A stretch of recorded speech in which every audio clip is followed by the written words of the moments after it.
few months back, I had the chance to review the 2025 Monterosport with the manual transmission. Man, I love that car. It's smooth, it's fast, and the ride was awesome. So coming into this review, I have established some expectations as to how this Monterosport GLS should perform. And after driving it, my belief that the transmission makes up a huge part of the driving experience was further strengthened. Because although I like the manual transmission Montero, my feelings are a bit neutral about this one. Don't get me wrong, this one isn't bad at all. Far from it. But I have some honest-to-goodness comments about this car, especially on its transmission. And before we dive deeper into that, quick thanks to Ryan Autodeal for allowing me to take this car for a spin. And if you guys are looking to buy a high-quality used car, this is the place to be. This Mitsubishi Monterosport is available at their dealership. And if you want to get a good price, simply use our code AutoTune Media so they'll know that you watched the video. I'll leave their details in the description below. Let's get started.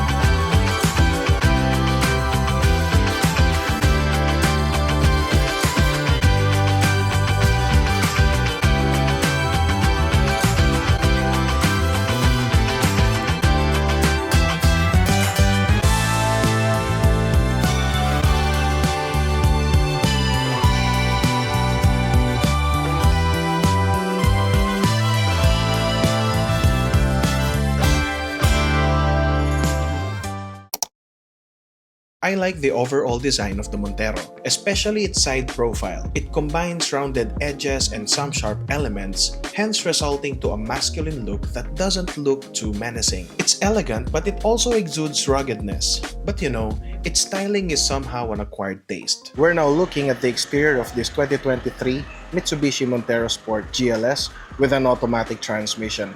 So this is the second Mitsubishi Monterosport that we've featured here in AutoTune Media.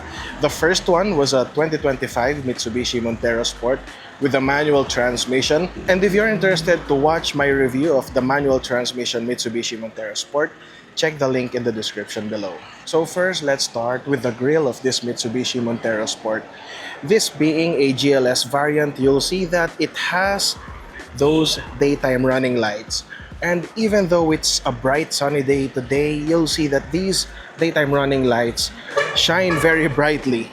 This being an older model, you'll see that these grills are now different than the grills of 2025 model Mitsubishi Monterosports, but the overall aura of the car from the front end is very similar to the later models that we have today. So you have your dynamic shield design, you have similar fog lamp layouts that you'll see in 2025 Mitsubishi Monterosport models.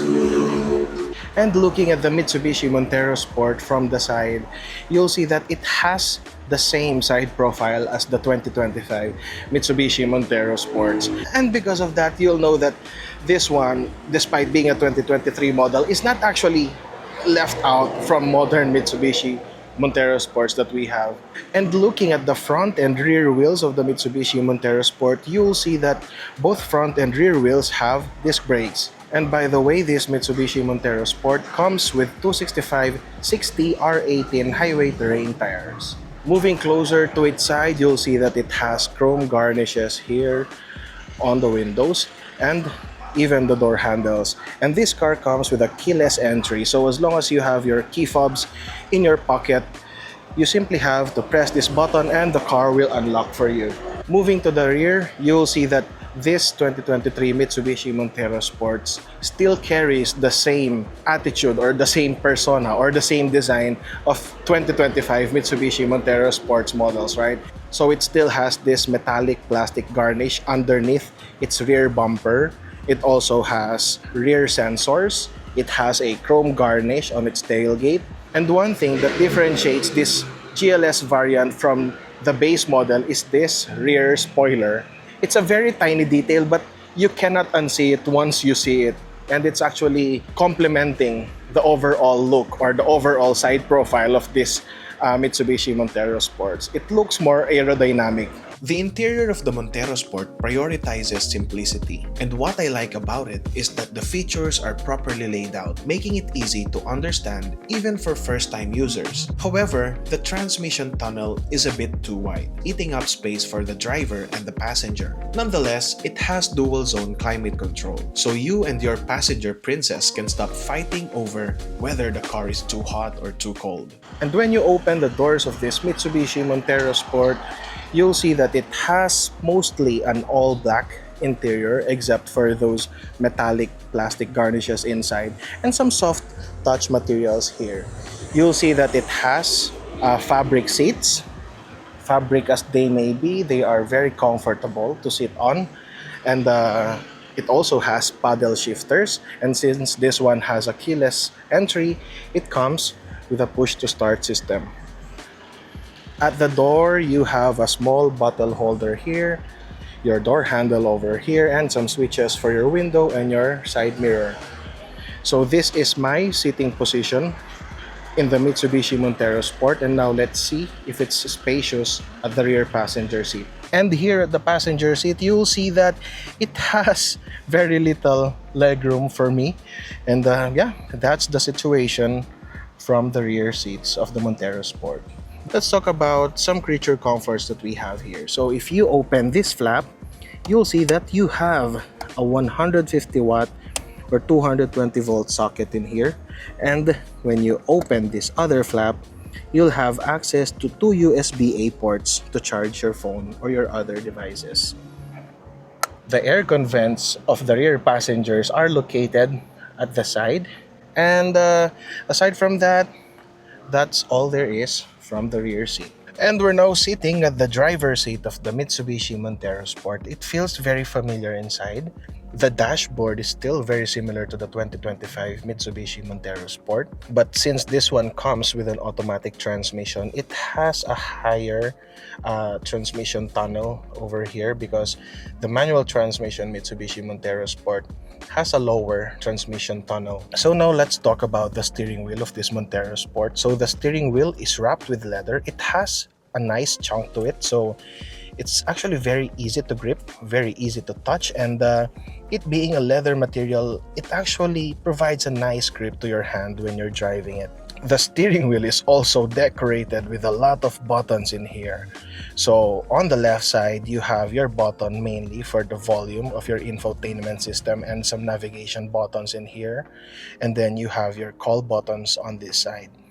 And over here, you have mainly your cruise control. And as you can see, and I'm also excited to try this one, this car has some paddle shifters, so you can manually operate the transmission if you want more thrill out of your daily drive. Zooming into the dashboard, you'll see that it is mostly analog. Onto the left, you have your tachometer, and onto the right, you have your speedometer, and at the center, you have a small digital panel to show more information about your car, such as its operating temperature and its fuel gauge. To the left of the driver dashboard, as I showed a while ago, you have your push to start button, you have a switch for your parking sensors, your traction control, and to move your side mirrors. You also have a nice aircon vent in here. And moving on that side, you have another aircon vent for your passenger. You know, the only thing that's missing for me in this Mitsubishi Monterosport are some cup holders over here, because I daily drive a Toyota Fortuner and I'm so used to having a cup holder in here. It's very convenient with that. Well, nevertheless, the Mitsubishi Monterosport has some cup holders in here. So there are two of them.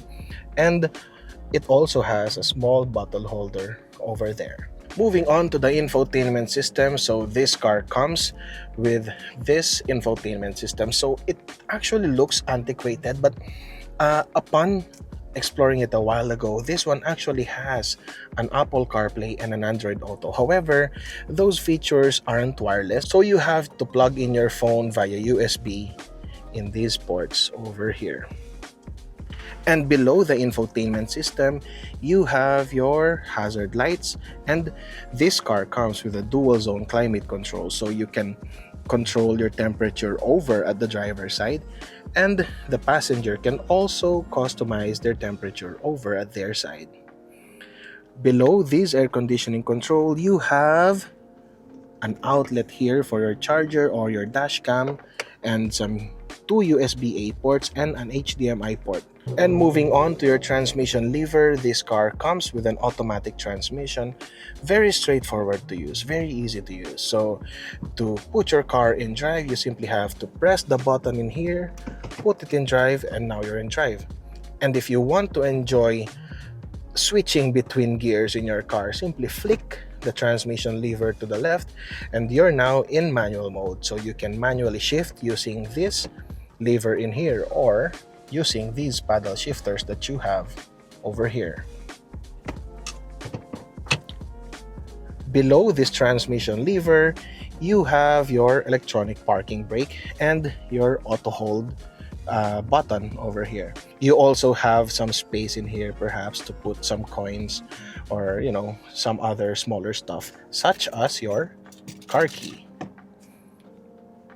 And when you open the center storage, you have a platform here perhaps to put your phone, and below this platform, when you lift it up, you have some more space in here to put more stuff such as documents or perhaps some snacks while you're driving. And to open the tailgate of this Monterosport, you simply have to push this button in here and manually lift the tailgate and you'll get access to your rear storage.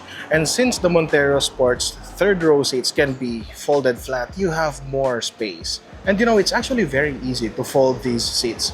So first, you simply have to pull this latch over here and those seats will fold or tumble forward, and you can now push this latch over here so you can fold this like so, and then the other latch in here and fold it like so. And there you have it. You have a larger storage space.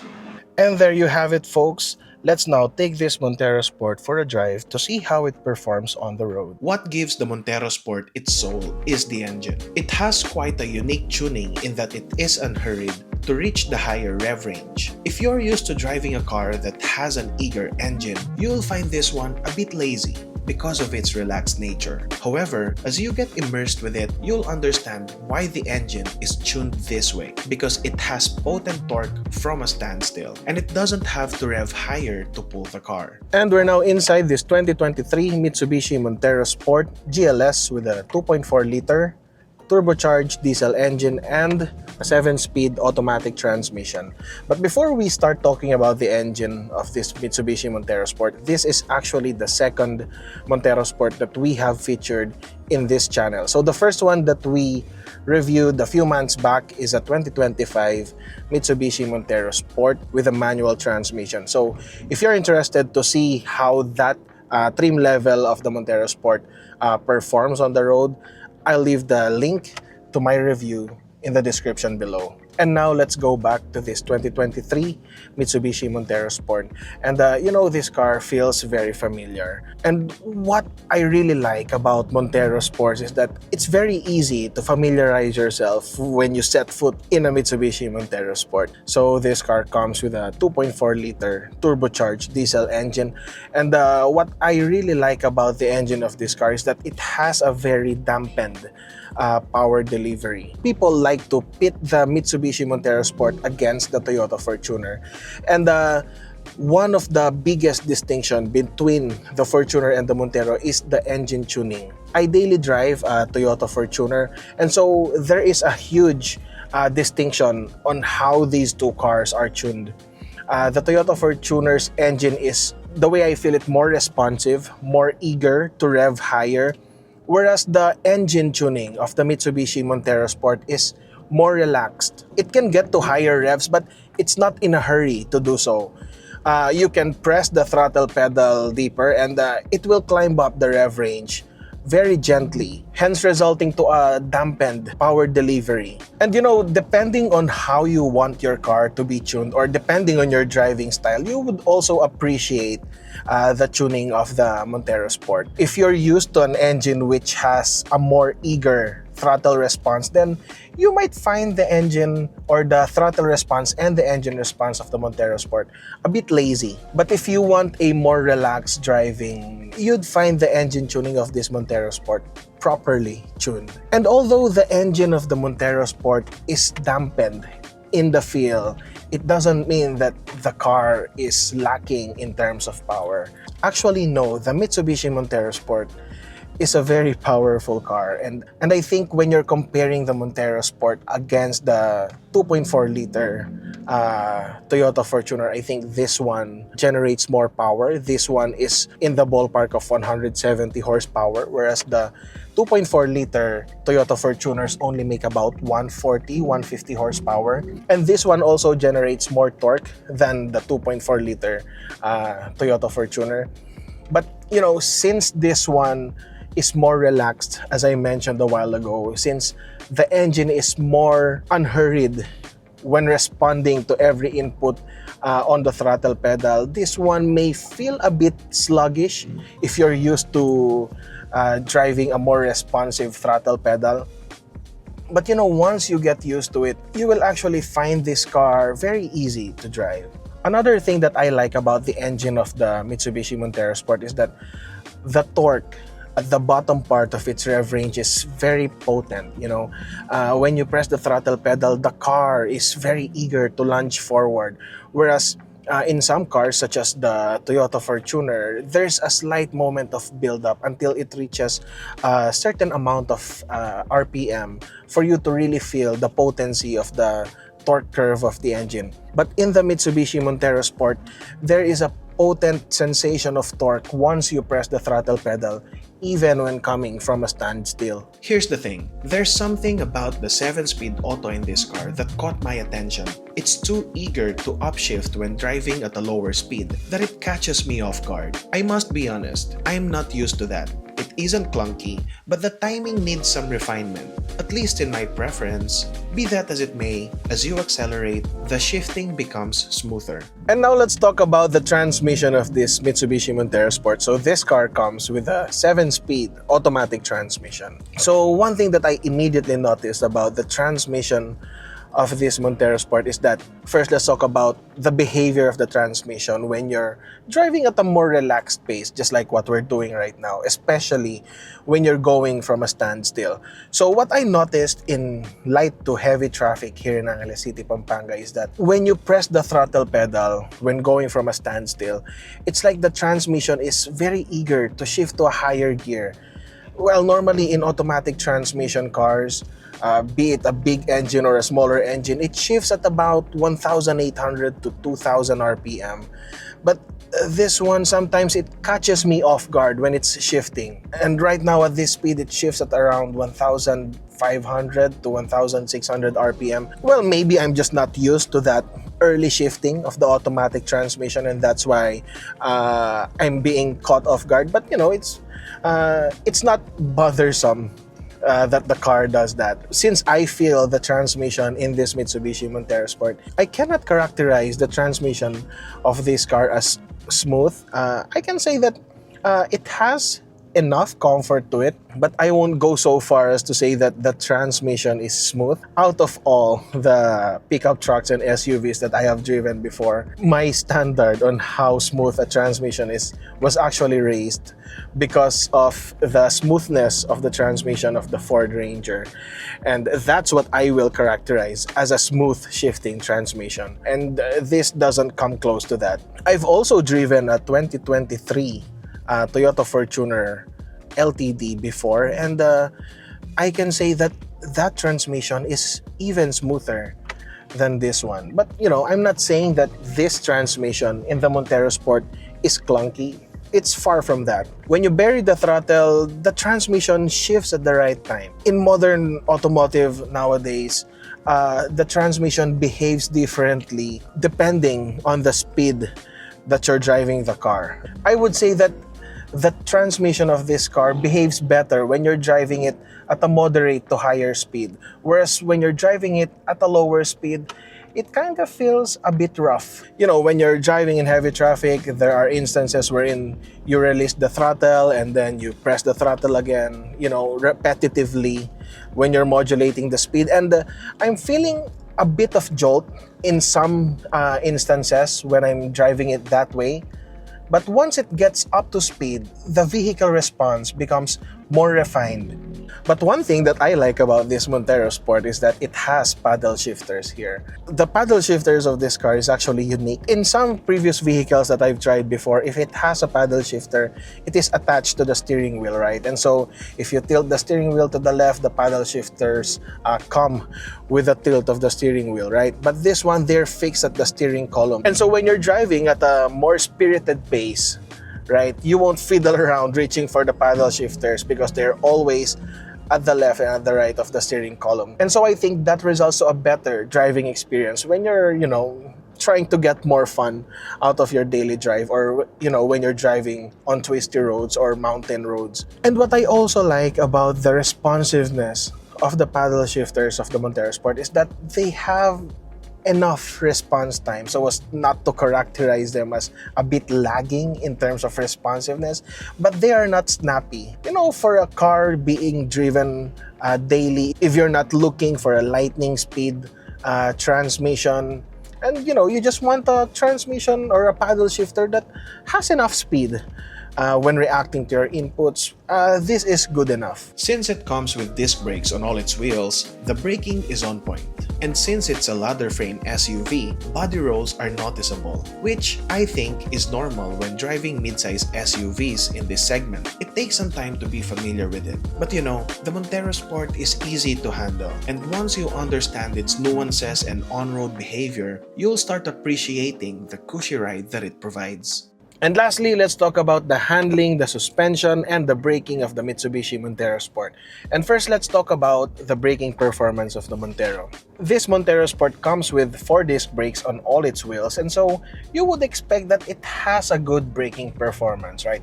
And it actually has a good braking performance. And so if there's one thing that could have been improved about the braking of the Monterosport is that I wish that the brake pedal or the biting point of the braking of the Monterosport could have been a bit higher, right? Well, I don't think that's a negative point. I think it's just, you know, a matter of personal preference. And for me, I like a higher biting point when braking. I find it easier to modulate, and I find it easier to press when you're in heavy traffic. Because when the biting point of an automatic transmission car sits a bit lower, it tends to give more fatigue to your right foot or to your right leg when driving. But all in all, the braking performance of the Monterosport is ample for this 7-seater SUV. And next, let's talk about the handling of this Monterosport. So, well, it's an SUV, so you won't expect it to have a very sharp handling, right? And it's also a 7-seater SUV, and you know, the suspension is tuned to carry more people in it. And so there is a slight mushiness. And when there's a slight mushiness to the suspension of a car, you'll notice some body rolls when you're turning the steering wheel. And even when you're at a lower speed, you know, you can actually feel the body roll inside this Mitsubishi Monterosport. But one good thing about the Monterosport is that, and now we're going into the suspension, is that the dampening of the Mitsubishi Monterosport is actually on point for this car. Yes, it has a bit mushiness to its suspension, and you can feel it in the handling department. But when talking about the overall ride, this car provides a very comfortable ride. As I mentioned, people like to pit the Monterosport against the Toyota Fortuner, and you know, when you're comparing the two vehicles, hands down, the ride department goes to the Mitsubishi Monterosport because this SUV has a very nice ride for what it is. There is less jitters on the road. There is less vibration when you're driving it. And you know, even when you're going on concrete road, wherein normally you would feel vibrations through the wheels of the car, in the Monterosport, those road imperfections are swallowed properly by its suspension. And perhaps that's the reason why people sometimes find the Monterosport more superior than the Toyota Fortuner, right? Because after all, engine aside, transmission aside, braking aside, what you'll dominantly feel when you're driving a car is the ride comfort. And when you look at the Montero Sport that way, it actually provides a very nice, very comfortable ride. And there you have it, folks, the 2023 Mitsubishi Monterosport. At this point, you've heard my complaints about it, especially in terms of transmission feel. But let's be real, the Monterosport is still a spectacular SUV. And you know, its popularity is well deserved because it isn't just all talk and no bite. It has proven its ruggedness and reliability since the first gen, and it continues to do so in its current iteration. Before we end this video, I want to get something off my chest. The manual transmission Montero is better. But I think that's just because I really like manual cars, and that's all there is to it. This has been Enzo from AutoTune. Till next time.